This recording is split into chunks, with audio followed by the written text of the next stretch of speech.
નમસ્કાર વિદ્યાર્થી મિત્રો, રાધે રાધે. આપણી ગાંડીવ એકેડેમીની યુટ્યુબ ચેનલમાં આપ સર્વે વિદ્યાર્થી મિત્રોનું હાર્દિક સ્વાગત છે.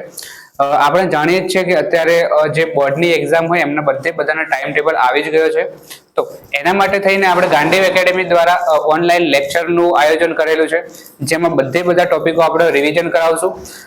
એમાં અલગ અલગ વિષયોનું બી આપણે વારાફરથી એક વિષયનું એક ટોપિક પ્રમાણે લેતા આવીશું. આજે આપણે ચાલુ કરીશું ઇંગ્લિશ વિષયમાં.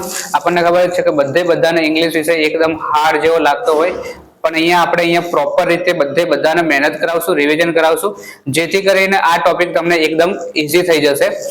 આજે આપણે વાત કરવા જઈ રહ્યા છીએ ઈમેલ રાઇટિંગ, જે તમારો ટોટલ 5 માર્ક્સનો પૂછાતો હોય ક્વેશ્ચન. બરાબર, એ પછી ધોરણ 10 હોય કે ધોરણ 12 હોય, તો બધાના અંદર ટોટલ 5 માર્ક્સનો ક્વેશ્ચન પૂછાતો હોય. તો આપણે વાત કરીશું કે ફોર્મેટ કઈ રીતના આવશે ઈમેલની, એ ફોર્મેટ આજે શીખીશું. તમે પ્રોપર અહીંયા હું જે રીતના ફોર્મેટ શીખવાડું એ રીતના ફોર્મેટમાં કરશો તો તમને 5 રોકડા માર્ક્સ મળી જશે. બીજું વિદ્યાર્થી મિત્રો, જે પણ વિદ્યાર્થીઓ આપણી ચેનલમાં નવા હોય તો આપણા વિડીયોને લાઈક કરી દેજો, ફોલો કરી દેજો, મતલબ ચેનલને સબસ્ક્રાઇબ કરી દેજો. અને તમારા બીજા જેટલા બી વિદ્યાર્થી મિત્રો હોય કે જે ધોરણ 10 અને ધોરણ 12 માં અભ્યાસ કરતા હોય તો એમને આપણા ચેનલની લિંક મોકલી દેજો, જેથી કરી એ સબસ્ક્રાઇબ કરી દે અને નોટિફિકેશન ઓન કરી દે. તો આપણો જેવો પણ વિડીયો કોઈ પણ જ્યારે બી આપણે લાઈવ લેક્ચર લઈશું તો એમના સુધી તરત જ નોટિફિકેશન પહોંચી જાય અને આપણા સુધી એમના સુધી આ લેક્ચર આપણું પહોંચી વળે, જેથી કરીને એમને બી હેલ્પ થાય. તો આજે આપણે વાત કરવાના છીએ કે ઈમેલ વિશે. ઈમેલ તમારો ટોટલ 5 માર્ક્સનો પૂછાતો હોય. ઈમેલની વાત કરીએ તો ઈ એટલે શું થશે? ઇલેક્ટ્રોનિક થશે, બરાબર, અને મેલ એટલે પત્ર થશે. આપણે જાણીએ છીએ કે બધા શું કહેવાય, અત્યારે જમાનો એકદમ મોડર્ન ટાઈપ આવી ગયો. તો આપણે કેવા પ્રશ્નો, મતલબ ઈમેલની શરૂઆત પહેલા જ્યારે શરૂઆત હતી તો એ વખતે આપણે શું કરતા હતા કે લેટર લખતા હતા, પત્ર લખતા હતા, એ ટાઈપનું હતું. જ્યારે આપણે છેક પ્રાચીનમાં જતા રહીએ તો એ વખતે કબૂતરો દ્વારા, પછી કોઈ ચાલીને, તો એ રીતના પત્ર એક જગ્યાએથી બીજી જગ્યાએ માહિતી પહોંચાડવા માટે ઉપયોગમાં કરતા હતા. અત્યારે આપણે જોવા જઈએ તો ટેકનોલોજી જેમ જેમ વધતી જ જતી છે. તો અહીંયા વાત કરીએ તો આપણે ઈમેલની વાત કરીશું કે ઈમેલ દ્વારા આપણે કોઈ પણ માહિતી હોય મોકલવાની હોય તો ઈમેલ આપણે બે રીતે પૂછાઈ શકે. કાં તો આપણા પરિવારજનો કે કોઈ બી હોય એને ઇન્વિટેશન આપતા હોય, અથવા કોઈ ફંક્શન થઈ ગયું હોય એના વિશે આપણે કોઈ આપણા મિત્ર અથવા ફેમિલીમાં કોઈને સમજાવતા હોઈએ. બીજો પત્રક આપણે કોઈ કંપનીમાં કરતા હોઈએ, મેનેજર કે એને, તો એ આપણું શું થઈ જશે? ઈમેલ થઈ જશે. ઈમેલની વાત કરીએ, જ્યારે બી તમે બોર્ડમાં એક્ઝામમાં લખવા જો તો એ વખતે ખાસ ધ્યાન રાખજો કે જ્યારે બી લખો એ વખતે નવા પેજે જ આપણે ઈમેલ ચાલુ કરીશું. એવું નહીં કરીએ કે ધારો કે 55માં નંબરનો અથવા 46માં નંબરનો તમારો પ્રશ્ન હોય એસે નો, અને એના પછી 47માં નંબરનો તમારો ક્વેશ્ચન આવતો હોય તો ત્યાં આપણે નવા પરથી ચાલુ કરીશું. અડધું પેજ બાકી હશે તો બી આપણે ચાલુ કરીશું નહીં. એટલે ઈમેલ આપણો નવા પેજમાં જ હોવો જોઈએ અને એક પેજમાં પૂરો થઈ જાય એ રીતના જ આપણે લખવાનું રહેશે. તો આપણે ઈમેલની વાત કરીએ વિદ્યાર્થી મિત્રો, તો સૌથી પહેલા આપણે બોક્સ બનાવી દઈશું સારું એવું, તો જે જોવા વાળો હોય તો એને એકદમ મજા આવી જાય જોવાની. તો વાત કરીએ, પહેલા આપણે અહીંયા આવશે ફ્રોમ, બરાબર. ફ્રોમ નો મતલબ થશે કે જે તમારો ઈમેલ મોકલનાર હશે એ આવશે. તો જે અહીંયા આપણે ઈમેલ એડ્રેસ કોનું આવશે? જે મોકલનાર હશે તે મોકલનાર હશે તે. બીજું એના પછી એક્ઝેક્ટ, અહીંયા ખાસ ધ્યાન રાખજો કે તમે જ્યાં તમારું પેજ જે લાઈન આવતી હોય એને એક્ઝેક્ટ અડાડીને જ રાખજો, બરાબર. પછી એના એક્ઝેક્ટ નીચે જ આપણે લખીશું ટુ. ટુમાં શું આવશે કે જેને મોકલવાનો હશે તે, જેને મોકલવાનો હશે તે આવશે, બરાબર. આ થઈ ગયું. મતલબ હવે આપણે વાત કરીએ કે ફ્રોમ અને ટુ. તો ફ્રોમ મતલબ આપણે આ બંનેમાંથી કદાચ એવું બની શકે કે તમને એક્ઝામમાં બંને આપી દીધા હોય અથવા કોઈ બી એક બી આપ્યો હોય. જે બી આપ્યો હોય, જો આપણે કોઈ એવા ઈમેલ એડ્રેસની બનાવવાની જરૂર પડે તો આપણે એ રીતના બનાવી શકશું. ધારો કે આપણને ફ્રોમમાં આપ્યું હોય, અહીંયા ફોર્મમાં આપણને આપેલું હોય કે ફ્રોમ એટલે જે મોકલનાર હશે એ રીતના આપ્યું કે ધારો કે મારી હું ઈમેલ આઈડી લઈ લઉં તો mevasisir@gmail.com, બરાબર. હું ધારો કે હું મોકલનાર હું, મારે ઈમેલ મોકલવો આપણી ગાંડીવ એકેડેમીની ઈમેલ એડ્રેસ ઉપર, ધારો કે અહીંયા તો શું આવશે એ આપણને ઓલરેડી આપી દીધેલી, તો આપણે લખી શકશું કે ગાંડીવ academy @gmail.com. ખાસ યાદ રાખજો મિત્રો કે તમારી ફોર્મેટ આમાં જ હોવી જોઈએ. તમે કોઈ પણ ઈમેલ એડ્રેસ બનાવો તો તમારી ફોર્મેટ આ ફોર્મમાં જ હોવી જોઈએ કે @gmail.com. જો તમને કોઈ ઈમેલ એડ્રેસ આપી દીધું હોય, બરાબર, તમને કોઈ ઈમેલ એડ્રેસ આપી દીધું હોય તો એમાં આપણે કઈ વધારા સુધારા કરવાની જરૂર નથી. પણ કદાચ એવું બની શકે કે તમને ઈમેલ એડ્રેસ ના આપ્યું હોય તો તમે આ રીતના ઈમેલ એડ્રેસ એડ કરી અને એમાં સુધારા વધારા કરી શકો છો, બરાબર, તમારે જે રીતના બનાવવું હોય. પણ અહીંયા ફોર્મેટ આવી હોવી જોઈએ કે @gmail.com @gmail. બીજું ખાસ યાદ રાખજો કે બધા લેટર મતલબ સ્મોલમાં જ હોવા જોઈએ. જે બી તમે લેટર લખો એ સ્મોલમાં હોવા જોઈએ. બીજી વાત કરીએ તો એમાં સ્પેસ કોઈ હોવી જોઈએ નહીં. સ્પેસ આપણે રાખવાની નથી. તમે કોઈ બી મતલબ આલ્ફાબેટ કે અથવા ન્યુમેરિક કે કોઈ બી મૂકી શકો, પણ સ્પેસ રાખીશું નહીં. આ ખાસ યાદ રાખજો. આમાં ખ્યાલ આવી ગયો બધાને કે અહીંયા ઉપરમાં શું આવશે? ફોર્મમાં મોકલનાર આવશે, પછી જેને મોકલવાનું હશે તે આવશે. એના પછી આવશે સબ્જેક્ટ આપણે લખીશું, બરાબર. સેમ એની એ જ લાઈનમાં એક લાઈન છોડીને બી લખશો તો બી ચાલશે, બટ સેમ એની એ જ લાઈનમાં ધારો કે FT અને અહીંયા ધારો કે આપણે લખીએ તો અહીંયા શું આવશે? સબ્જેક્ટ આવશે, બરાબર. તો સબ્જેક્ટ ના અંદર શું લખીશું આપણે? સબ્જેક્ટ ની વાત કરીએ તો સબ્જેક્ટ ના અંદર જે તમને વિષય આપ્યો હશે તમે લખી શકો કે N અથવા પહેલો લેટર આપણે શું રાખીશું? કેપિટલ રાખીશું. N email return for તમારો જે બી સબ્જેક્ટ આપ્યો હોય, બરાબર. અહીંયા તમારે શું લખવાનું? સબ્જેક્ટ જે બી આપ્યો હોય. ક્લિયર? અહીંયા સબ્જેક્ટ એટલે શું કહેવાય? ગણિત, અંગ્રેજી અને વિજ્ઞાન એ આપણે લખીને નહીં આવવાનું. અહીંયા સબ્જેક્ટ એટલે જેના વિષય તમને કીધું હશે એ વિષય આપણે અહીંયા લખીશું. તો ખાસ સબ્જેક્ટ ધારો કે તમને એવું પૂછ્યું હોય કે દિવાળી સેલિબ્રેશન માટે કીધું હોય, અથવા તો કોઈ સ્કૂલમાં આપણે ફંક્શન હોય એના માટે તમને બોલાયેલા હોય, અથવા તો આપણા શું કહેવાય કોઈ ફંક્શન હોય એમાં એના માટે બોલાયેલા હોય, કોઈ આપણા ધારો કે સ્કૂલમાં કોઈ ફંક્શન થઈ ગયું હોય તો એના વિશે આપણે કોઈ આપણા મિત્રને કહેવા માટે કરવું હોય તો એ તમારો અહીંયા વિષય આવશે.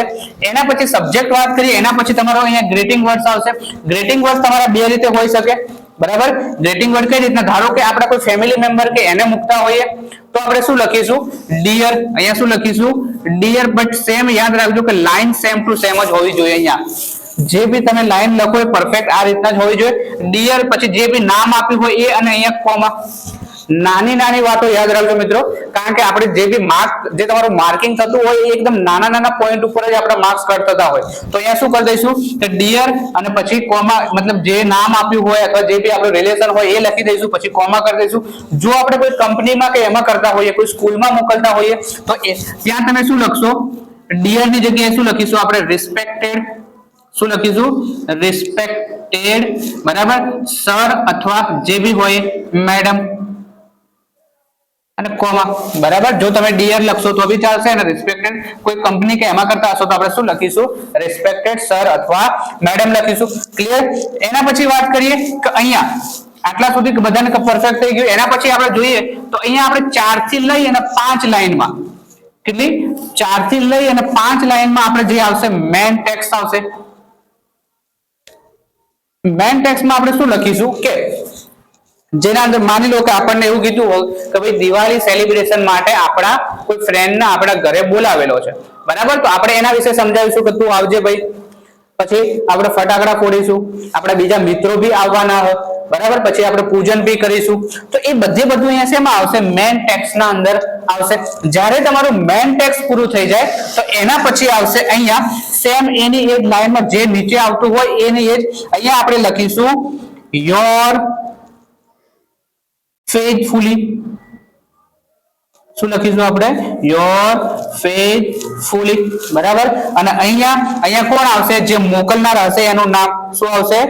જે મોકલનાર હશે એનું નામ અહીંયા લખી શકશું. અહીંયા તમે શું કહેવાય? કેપિટલ કે એ રીતના લખી શકો. આપણને ખબર છે કે કોઈ પણ નામ હોય અથવા સરનેમ હોય તો એ શેના અંદર આપેલું હોય? કેપિટલ ના અંદર. ધારો કે આપણને એવી રીતના આપ્યું હોય કે નિર્મલ ચૌહાણ, તો અહીંયા શું લખી દઈશું? નિર્મલ ચૌહાણ લખી દઈશું. પણ યાદ રાખજો કે અહીંયા જે મોકલનાર હોય એનું નામ જ આવવું જોઈએ. અહીંયા તમે તમારું નામ લખીને આવતા નહીં. ખાસ ધ્યાન રાખજો, બરાબર. પછી અહીંયા બી એવું ના બને કે તમે તમારું નામ લખીને આવતા રહો, તો એવું ના થવું જોઈએ. અહીંયા તમને જે આપેલું હોય એ જ લખીને યાદ રાખવાનું, આપણે ખાસ ધ્યાન શું રાખીશું કે આપણને પહેલા તો એ ખબર હોવી જોઈએ કે મોકલનાર કોણ હ અને કોને મોકલવાનું હોય. જો આ બંને તમારું ક્લિયર થઈ જશે તો પછી આપણો સબ્જેક્ટ બી તમને અંદર આપેલો જ હશે, બરાબર. પછી ડિયર આ ગ્રીટિંગ વર્ડ બી આપણને ખબર જ હશે. આ બંનેમાંથી કોઈ બીજું બહારનો તો આવશે જ નહીં, બરાબર. એના પછી મેઇન ટેક્સ્ટમાં થોડું આપણે યાદ રાખવું પડશે કે કયા પ્રકારનો તમારો ટોપિક પૂછાશે. જે પ્રકારે તમારો ટોપિક પૂછાય એ રીતના તમારે અહીંયા થોડું સમજાવવું પડશે, બરાબર. વધારેમાં વધારે 4 થી 5 લાઈનો જ લખશું અહીંયા સમજાવવા માટે, આપણે વધારે લખવાની કઈ જરૂર નથી, બરાબર. અને છેલ્લે લાસ્ટમાં શું આવશે, યોર ફેથફુલી લખો અથવા યોર સિન્સિયરલી લખો, જે બી લખો, બરાબર. ફેથફુલી મતલબ આપનો વિશ્વાસ, તો તમે જે બી લખો, બટ અહીંયા લાસ્ટ ખાસ યાદ રાખજો કે તમારું નામ લખી નથી આવવાનું.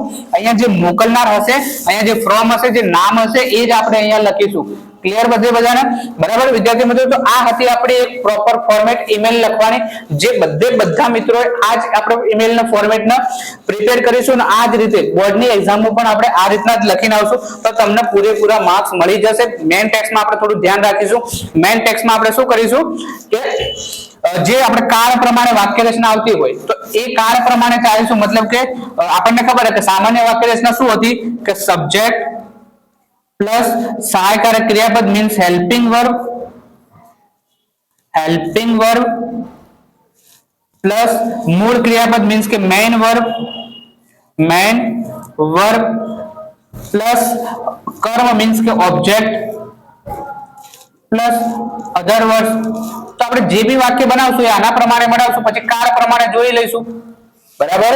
કાળ પ્રમાણે આપણે જોઈ લઈશું. આપણે એને બોલાવવાના છીએ, બરાબર. ઈમેલ પહેલેથી લખી રહ્યા હોય તો આપણે ભવિષ્યકાળનો બી ઉપયોગ કરી શકીએ કે ભાઈ તું આવજે, આપણે આ રીતના બધું સજાવશું, આ રીતના બધી ઇવેન્ટ કરીશું, એક્ટિવિટી કરીશું. તો એ તમે અહીંયા પણ વાક્ય રચના પ્રમાણે આપણે કાળની જે વાક્ય રચના આવે એ પ્રમાણે જ ચાલીશું. તો તમારે અહીંયા શું કહેવાય 5 થી 6 વાક્યો લખશો એટલે આખો તમારો ઈમેલ તૈયાર થઈ જશે. આપણને અમુક વાર એવું થતું હોય કે ગુજરાતીમાં આવડતું હોય, બરાબર, પછી ઇંગ્લિશમાં ના આવડતું હોય તો આપણે વાક્ય રચના પ્રમાણે ચાલીશું. અમુક સ્પેલિંગો આપણને આવડતા જ હોય. ક્લિયર વિદ્યાર્થી મિત્રો, તો આ હતી આપણી ઈમેલની પ્રોપર ફોર્મેટ, બરાબર. તમે બોર્ડમાં આ રીતના લખશો એટલે તમને 5 માર્ક્સ કોઈ પણ આપતા રોકી શકશે નહીં, બરાબર. એકદમ રોકડા માર્ક્સ તમને મળી જશે અહીંયા. ક્લિયર વિદ્યાર્થી મિત્રો, જો કોઈ પણ વિદ્યાર્થી મિત્રો હજુ સુધી ડાઉટ હોય તો આપણને કહેજો, કોમેન્ટ કરજો. આપણે એક આનું ઈમેલનું એક એક્ઝામ્પલ લઈને આવીશું અને આખો ઈમેલ ફરીથી તમને લખાવીશું તો તમારો ડાઉટ બી ક્લિયર થઈ જશે. મે બી કદાચ આટલા આપણે જે આ ચલાવ્યું એમાં તમારો બધાનો ડાઉટ એકદમ ક્લિયર થઈ ગયો હશે એવું હું માનું છું, બરાબર. છતાં બી ડાઉટ ક્લિયર ના થયો હોય તો તમે કોમેન્ટ કરજો. આપણે ફરીથી એના એક્ઝામ્પલ સાથે એક ઈમેલ રાઇટિંગ ફરીથી લઈને આવશું, કારણ કે વિદ્યાર્થી મિત્રો 5 માર્ક્સનું પૂછાતું હોય એટલે એમને આપણે જતું કરીશું નહીં. ક્લિયર વિદ્યાર્થી મિત્રો, તો આ હતું આપણું ઈમેલ રાઇટિંગ. તો અહીંયા આપણું પૂરું થઈ ગયું. 5 માર્ક્સમાં આટલું જ આવશે. હવે આના પછી આપણે બીજો ટોપિક જે લઈને આવશું, બરાબર. જે વારાફરતી જે બી ટોપિક તમારા એક્ઝામમાં પૂછાતા હોય એ બધા ટોપિકો આપણે એક એનો વિડીયો અલગ બનાવી અને લઈને આવશું. તો આપણી ચેનલને જે પણ વિદ્યાર્થી મિત્રો સબસ્ક્રાઇબ ના કરી હોય તો સબસ્ક્રાઇબ કરી દેજો અને તમારા મિત્રોને બી ફોરવર્ડ કરી દેજો. આપણે જેમ સબસ્ક્રાઇબર વધતા જશે એમ અમને બી કામ કરવાની મજા આવતી રહેશે. અમે બી નવા લેક્ચરો લઈને આવતા રહીશું.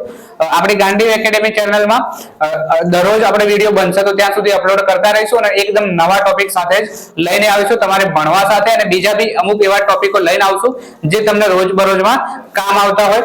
તો આટલું જ હતું વિદ્યાર્થી મિત્રો. તો ત્યાં સુધી બધા વિદ્યાર્થી મિત્રોને જય હિન્દ, જય ભારત, વંદે માતરમ, હર હર મહાદેવ, રાધે રાધે.